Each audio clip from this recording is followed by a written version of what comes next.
शिव के मस्तक पर, पिंडी पर, शिवलिंग पर धतूरा पहली बार चढ़ाया गया तो फुलेरा दूज का दिन था। इसलिए शिव महापुराण की कथा कहती है जिस दिन कोई मुहूर्त नहीं हो, कोई काम नहीं हो, उस दिन केवल फुलेरा दूज के दिन आप किसी भी दुकान का, व्यापार का, व्यवसाय का, जन्म का, आदि का कोई भी मुहूर्त कर लो, वो कभी ठप नहीं हो सकता, वो बढ़कर ही चलेगा।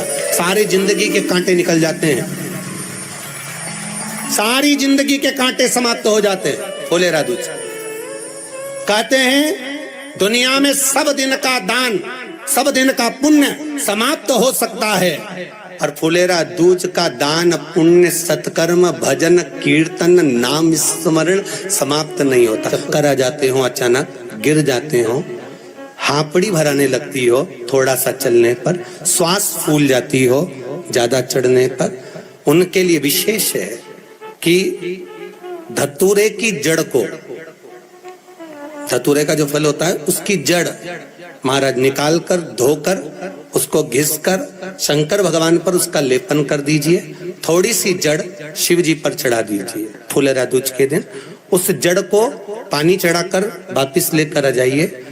जो मिर्गी का मरीज होता है, जिसको दमे की शिकायत होती है, श्वास की होती है, चलने में हापड़ी भरा जाती हो, फुलेरा दूज के दिन दोपहर के समय पर उसको वो जड़ केवल 3 या 4 बार सुगंध में सुंगा दी जाती है तो मिर्गी की बीमारी समाप्त हो जाती है, और जिसको दमा श्वास फूलता है उसको भी आराम लग जाता है। फुलेरा दूज के दिन उसके लिए नित्य आनंद का सुख दे जाती है। और भी ध्यान दें, जिसको बहुत भारी बीमारी हो, डॉक्टर कह रहे हैं कि ऑपरेशन की जरूरत है, ऑपरेशन कराना पड़ेगा, गांठ हो गई है, ये हो गया है, वो हो गया है, निवेदन है एक धतूरा फुलेरा दूज के दिन भगवान शंकर के शिवलिंग पर समर्पित करें और 5 बेलपत्र नंदीश्वर भगवान पर अर्थात भगवान नंदी पर समर्पित करें। जीवन में कितनी बड़ी भी बीमारी होगी वो आगे नहीं बढ़ सकती, ऑपरेशन की जरूरत नहीं पड़ सकती, वो केवल फुलेरा दूज पर हो, केवल फुलेरा दूज के दिन, उसके सिवाय नहीं। और वो 15 मार्च को है, मौका मिला है, आनंद से। धतूरा होता है विषैला। कैसा होता है? विषैला, बहुत विष होता है धतूरे के अंदर। पर महाराज भगवान शिव को वो समर्पित किया जाता है जैसे पार्वती जी को लगा, जब कोई साथ नहीं दे रहा, पार्वती जी को लगा जब कहीं से सुख का अनुभव नहीं हो रहा, आनंद का अनुभव नहीं हो रहा, पार्वती जी ले गई धतूरा, पार्वती मैया ले गई उस बेलपत्र को शिव को। और प्रयास करना, अगर दुख है तो एक धतूरा समर्पित कर कर 1 लोटा पानी अवश्य समर्पित कर। उनके लिए भी कहूंगा जिनको शरीर में दाद हो जाती है, खाज हो जाती है या खुजलियों का क्रम हो जाता है, उनके लिए भी महाराज धतूरे का पानी, धतूरा 1 लोटे में डाल दो, पानी रख दो उसमें, उसके अंदर थोड़ा सा चंदन डालकर वो पानी शिव जी को समर्पित कर दो। वही पानी को लेकर आ जाइए और कुछ देर तक शरीर में लगाकर बैठ जाइए महाराज। वो केवल फुलेरा दूज का है महाराज, उसको शरीर में लगाकर थोड़ी देर बैठ जाइए, 15-20 मिनट तक। शरीर के अंतर्गत कोई वस्त्र ना हो, उस वस्त्र को उतार कर उसको लगाकर बैठ जाओ। 2.5 से 3 महीने में दांत खाज, किसी भी चर्म रोग होगा वो धीरे धीरे समाप्ति की ओर हो जाएगा। महाराज फुलेरा दूज का महत्व शास्त्र कहता है, भले इसको छुपा कर रखा गया हो शास्त्रों के अनुसार, पर इसकी महत्वता जो दुकान, जो व्यापार, जो व्यवसाय, और पहले भी आपको कहा, मान लो आप शिवरात्रि के दिन रात को भगवान शंकर को धतूरा चढ़ाते हो व्यापार व्यवसाय के लिए, और वो धतूरा आप शिवरात्रि के दिन सुबह 4 बजे से पहले नहीं बांध सकते, तो उस धतूरे को फुलेरा दूज के दिन लाल वस्त्र में बांधकर अपने व्यापार वाली जगह पर बांध दो। जीवन में कभी व्यापार नीचे नहीं जाएगा, बढ़ता ही चला जाएगा। और उनके लिए भी निवेदन करूंगा जिनके यहाँ कर्जा बहुत है, बहुत कर्जा है, चूक ही नहीं रहा, पैसा ही नहीं रहा, व्यापार चले तो कर्जा चूके, उनके लिए भी निवेदन करूंगा। 1 धतूरा बेलपत्री के पेड़ के नीचे शिवलिंग का निर्माण कर कर फुलेरा दूज के दिन उस धतूरे को अपनी कामना कर कर हल्दी में भिगोकर उसको भगवान शंकर को समर्पित कर दीजिए अपनी कामना कर कर। उसी हल्दी की 1 बिंदी अपने साथ में रुमाल में लगाकर अपने व्यापार व्यवसाय की जगह पर लेकर जाइए।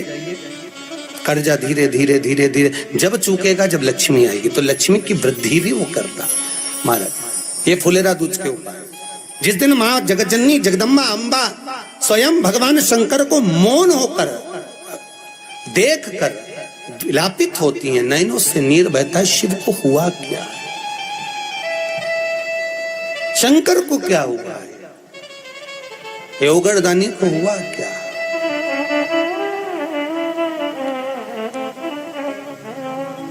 नयन जलता महाराज। मैं तो बैठी थी गंगा किनारे, मैं तो बैठी थी गंगा किनारे,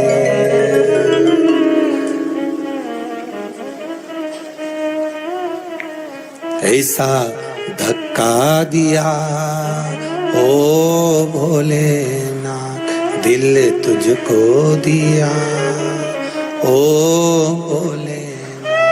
भगवान शिव ओगड़दानी, त्रिकालदर्शी, कैलाशी, अविनाशी, इस चित्तवृत्ति के मन की बात को धारण करने वाले,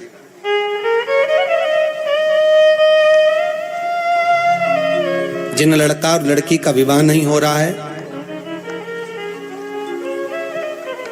महाराज, विवाह के लिए बहुत परेशान हो गए, उनके लिए भी 5 बेलपत्र, 1 धतूरा, 5 शमी पत्र अशोक सुंदरी वाले स्थान पर, चाहे मंगल हो, चाहे राहु हो, चाहे केतु हो, सारे ग्रह भले अनुकूल है नहीं है, प्रतिकूल है नहीं है, वो अपने अनुसार उसको लेकर शमी पत्र, बेलपत्र और धतूरा हाथ की हथेली में रखकर, जिसका मंगल विवाह नहीं हो रहा, बहुत कष्टप्रद है, हाथ में रखकर अशोक सुंदरी, अशोक सुंदरी का स्थान सबको मालूम है ना, भगवान शंकर की जलाधारी पर शिवलिंग, पार्वती जी का हस्त कमल, जहां से चरण जल नीचे जाता है, राइट भाग गणेश जी का स्थान, लेफ्ट भाग कार्तिकेय का स्थान, जलाशय में से, जलाधारी में से जो जल नीचे गिरता है बूंद बूंद, वो शंकर भगवान की 5 लड़कियां, जया, विषहरा, शामरीवारी, दो तली और देव, शंकर जी की 1 लड़की और अशोक सुंदरी 6ठे नंबर की, उसका स्थान, इन पानी जो जाता है उसके बीच में जो मोटी सी लाइन होती है, उस मोटी सी लाइन पर जो स्थान है वो अशोक सुंदरी का स्थान है। किसका स्थान है? अशोक सुंदरी। शंकर भगवान का संपूर्ण परिवार, जलाधारी माता पार्वती जी का हस्तकमल, चरण, राइट में गणेश जी, लेफ्ट में कार्तिकेय जी, बीच में अशोक सुंदरी, और ऊपर से जो 1-1 बूंद पानी गिरा रहा है वो है शंकर भगवान की 5 लड़कियां, जया, विषहरा, शामरीवारी, दो तली और देव, शिव की 5। तो जिनका विवाह नहीं हो रहा, अशोक सुंदरी वाली जगह पर हाथ में लेकर वो धतूरे के साथ शमी पत्र, बेलपत्र समर्पित करें और बाबा से निवेदन करें, बाबा आपकी कामना पूर्ण, फुलेरा दूज करें। अशोक सुंदरी पर जो धतूरा चढ़ता है, वैसे तो अशोक सुंदरी पर धतूरा बहुत कम चढ़ता है, केवल एक फुलेरा दूज का दिन ही ऐसा होता है जिस दिन अशोक सुंदरी वाली जगह पर धतूरा चढ़ता है, अशोक सुंदरी वाली जगह।